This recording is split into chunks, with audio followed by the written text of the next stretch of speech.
they know that the other shoe is about to drop? I mean, that's kind of the $1 million question, isn't it? There are so many things It that is. there are things that kind of point in that direction that if they were to kind of prepare us for something, this is how they would do it. Does that mean that is what's happening? Of course it doesn't. But again, I have to take myself out of this and not just blindly believe things because I want them to be a certain way that it's happening. So, yeah, it could be. It could certainly be a preparation for something that is inevitable. I think disclosure eventually will be inevitable. Disclosure of what exactly is, again, something that we don't know because we don't know the origin of the phenomena, whatever it is. I think it could be something so far beyond our frame of reference or understanding. But it could also be the opposite. It could all be a smokescreen psyop. I'm not going to pretend that I'm going to shut certain things off because I don't want them to be true. It's something. It's the way I've changed over the past few years about this subject. Is the more people I speak to, the more I have to be very open and keep everything on the table until it can be taken off, whether positive or negative.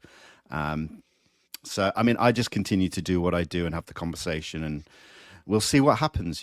Maybe these Peruvian mummies will eventually one day turn out to be something genuine. I mean, this is the thing. We just don't know where it's going to come from. We all think always, and I'm guilty of this as well. We keep so hyper focused on the government and Congress and everything, expecting that avenue to lead us to disclosure. Whereas, there are so many other places it can come from. And we got to remember that if the phenomena genuinely is a non-human intelligence, they can give us disclosure any time they want. And I think I forget that sometimes. Absolutely. And one of the things that I wanted to talk to you about was because you mentioned that we can't even contemplate what the phenomena is. And one of the things that I really like the most is, or one of the theories that I like the most is that I'm sure you're familiar with Dr. Michael Masters and his future Yeah. human hypothesis. It's becoming not not not to say the ET hypothesis is, I think we're going away from it, but I think we're going more towards something that's like interdimensional. And it's like you said, way beyond what we could even perceive. What do you think about this future human hypothesis? And, do you have any cases that come to mind that could suggest this to be the case? I mean, I think that when you speak to someone like Dr. Masters, he lays forward some great points that make sense. And you think, well, that hypothesis or theory certainly, when you put it like that, makes sense. But then I find the same with the extraterrestrial hypothesis. Somebody who studies that or, has knowledge on that or can put some science behind it and say, well, this is why I think that makes sense. Same with the crypto-terrestrial, same with ultra-terrestrial. So there are all these different theories, and whoever you speak to can put forward a good case for each, which makes me then think one step further. And could we be seeing something that is maybe a combination of all of these things, and we're just trying to frame it in a reference that makes sense to us in now in 2024 with our current knowledge of science, physics, and all of that? But what if it's something so much bigger, more complicated, like I said earlier, beyond our comprehension, because we're just not advanced enough to understand it fully yet, that Right. I have to sort of think that there is a theory out there that we haven't even considered yet because we can't, that makes sense. If these things happen to be hundreds of thousands, if not millions of years more advanced, then I have to take into consideration that it could be something so much more than just this theory or that theory. And so Right. again, it messes with my brain so much sometimes. Right, because you have that, and then you have people like Chris Bledsoe, right? Who seem to be able, like there's something going on where he's able to summon these balls of light, and there are other people who have talked about being abducted and seeing the true form of the being was just a ball of light, like this a pure energy. And could that be where our religions come from, right? Angels being, these beings of light. And it always has me wondering. And with the Bledsoe story in particular, what do you take of this whole lady in white? Because it seems the government has taken it really seriously. Yeah, absolutely. I mean, I And find it abductions, extremely. yeah. Yeah, I mean, the Bledsoe story is fascinating. Some of those incidents, the lady, it's been seen before. We've heard about these kind of instances before. And then, like you said, the government interest in it. Like, what do they know, or why are they looking into it? Again, it adds something to the story for me. It's not just a random individual talking about something they saw. And not to take anything away from it if it was. The same with the abductees, the last few years, I think the abduction part of the subject and abductees themselves have taken a bit of a back seat to all the focus on the government military aspect of the phenomena. And I think, in the last 6 months, I've started talking to a lot more abductees, and it's a very sensitive subject. These It people have is. dealt with something that has affected them, affected them deeply. And I have to remain respectful of that.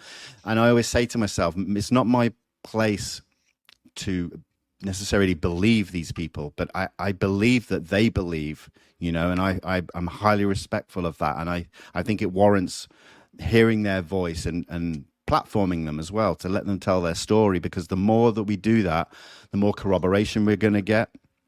Now, as well, these people say they're seeing, or some people say they're seeing gray aliens or biologics. Yeah, it always begs the question to me, are they being shown something that has something behind it? Like, if you look beyond the veil, that we would see something like a ball of light, but it manifests itself in a physical form as something that looks biological.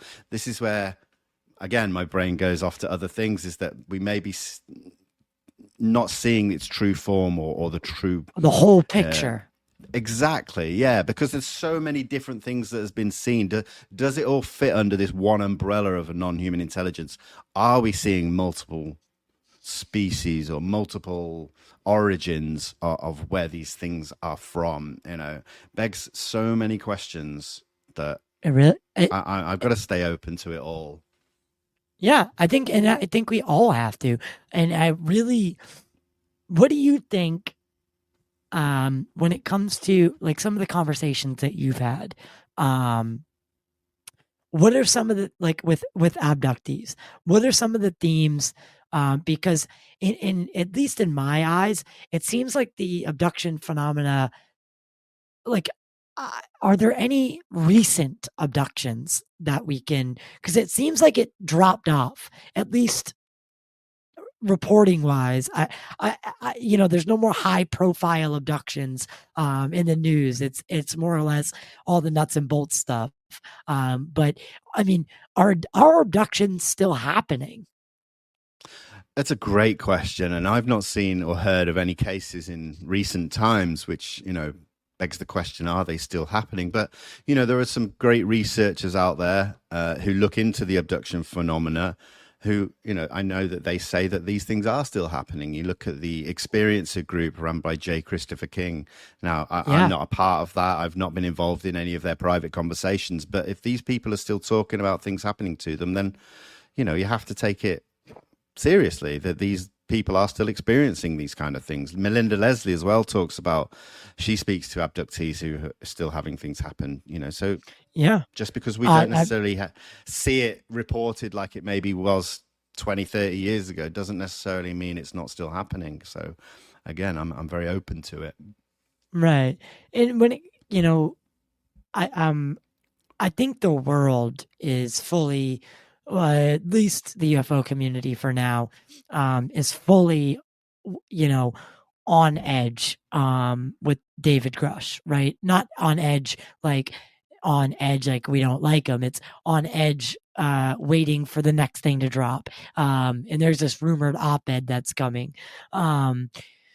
David Grush as a whole. when he came forward in the interview with Ross Coulthart and then the subsequent hearings and, everything that's taken place since, how do you see David Grush and other UFO whistleblowers and their part in this whole disclosure process? I think, again, it's another case of these things have to play out in the correct manner. They can't be rushed. And that's, people will say, well, that's just an excuse because nothing's happening. Well, no, these things do have to play out correctly. David Grush he's treading a fine line and has been since the day he came out. And there've got to be, like, if we're to believe 40 plus other whistleblowers who have talked to Congress and that, then we've got to make sure that Grush is treated correctly as well, because if he's not, then other whistleblowers aren't certainly going to be lining up to come forward if we're seeing people like David Grush being, mistreated. And so I think hopefully 2024 will be that crossover year where, people have seen, look, it's been a year since Grush came out and now I'm ready to step forward because I like what I'm seeing. These are, Right. hopefully that's what's happening. I don't know. I'm just kind of trying to put myself in that position. I mean, it's a struggle because I don't know what it would feel like to have that amount of pressure on you. I can only begin to imagine. So I think as well, people put so much on Grush and this story that if it turns out that it doesn't go anywhere, it's going to be a massive step back for the subject as a whole, which it may be to a degree, but I don't think it's the be all and end all of disclosure, let's say. Right. But, what worries me is recent things that have happened. For instance, the Arrow report, the historical report, and then not even just the report, but the way that they limited media and basically controlled who could be in the room. When that went down, what did you think about it? Because, I mean, you are friends with guys like Chris Sharp, who, if they could have been in the room, would have asked the hard questions, but weren't allowed to. And that's a very dangerous thing. Yeah, it's embarrassing for the Pentagon the way it's been handled. I think in the last few weeks, if the report is what it is, we kind of expected it to be that way, but Agreed. to stop mainstream journalists like Ross Coulthart, on News Nation from being Right. there. Why not? What have they got to hide? Why are they afraid of the hard questions? If it's like simply If it's there is if no it's evidence, simply yeah, if it's just birds in the sky, why not take the hard questions? yeah, exactly. And there are people talking who have presented information to Arrow that does show there is something happening that is not straightforward, and so to have it dismissed so it was just a mess, that report. Flagrantly? Yeah, there are things just doesn't add up. There are puzzle pieces missing from this story, and it'll be interesting to see what part 2 of this report comes out. I think we're going to see a few months of questions being asked of why this report was the way it was and it was handled the way it was. Do you think that this was a modern day Project Blue Book attempt to squash? I mean, yeah, I can see similarities. I wouldn't put it all exactly the same. Honestly, I give Project Blue Book much more credit. I hate to even, because at least they went out and they boots on the ground and yada yada yada. Like, they went, they held press conferences at places where events happened. They did investigations. Yes, the Air Force at the end of the day had a preconceived outcome that Hynek had the swamp gas scenario. Sure. When he knew damn well it was not. Arrow didn't even do that. They collected hours of testimony from people like my friend Mario Woods. 4 hours of testimony. He was on a nuclear missile base. He responded to the highest category breach there is on Ellsworth Air Force Base. He was dispatched to November 5, which is one of the missile silos. He arrived to see a gaseous